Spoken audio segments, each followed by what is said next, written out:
കൂട്ടരെ നമ്മളാ മറ്റേന്നാന്ന് പറഞ്ഞിട്ട് മുസ്ലിമീങ്ങൾ അവിടെ നിൽക്കട്ടെ. ഭരണാധികാരികളും കുറച്ച കണ്ണു തുറക്കേണ്ടത്. ഭരണാധികാരികൾ കണ്ണു തുറന്നോളണം.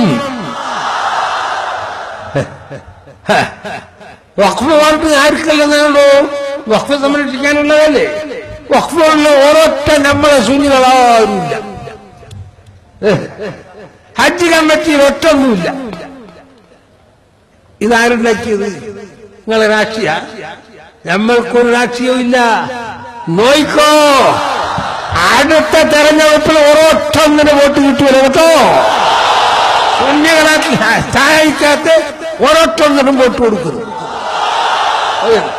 വേറൊന്നും പറയുന്നില്ല. ഓരോ പുതിയ നമ്മളെ ആള് പോണേ നമ്മളേലാണ് കാണാൻ നമ്മക്ക്. അടുത്ത തെരഞ്ഞെടുപ്പിന് വാ. നിങ്ങളെ മനസ്സിലാക്കണോ? ജനങ്ങളെ മനസ്സിലാക്കണോ?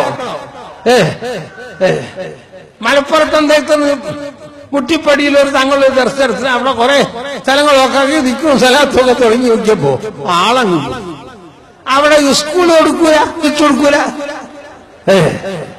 അതൊക്കെ നിങ്ങൾ തുറന്ന് മനസ്സിലാക്കിയാണ്. അതിന്റെ പണി നിങ്ങൾ ഈ കൂടിയ ആളുകൾ കൊള്ളണ്ടെന്നാ പറഞ്ഞ പോരാ.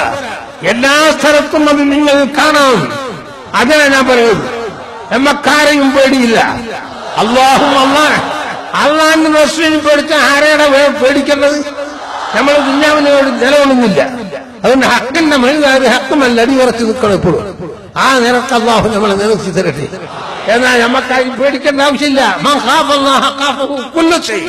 അള്ളാഹിനെ ഒരുത്തം പേടിച്ചാൽ സർവ്വസാധു ഓരോ പേടിക്കും.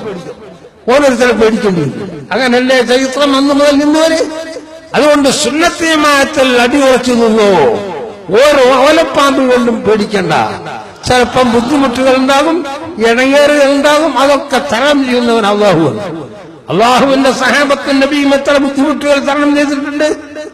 അവരാരെങ്കിലും പദവിപ്പോയോ? കഷ്ണം കഷ്ണമാക്കി മുറിച്ച സഹാബുകൾ ഉണ്ടായിട്ടില്ലേ? അവർ നെൽവരേഷം പേടിച്ചോ? ഇല്ല. നമ്മളും അതുപോലെ തന്നെ ഉറച്ചു നിൽക്കണം. അങ്ങനെ നമ്മളെ സുന്നത്ത് ജമാഅത്തിന്റെ അത് നിങ്ങൾ ആരെന്ത് പറഞ്ഞാലും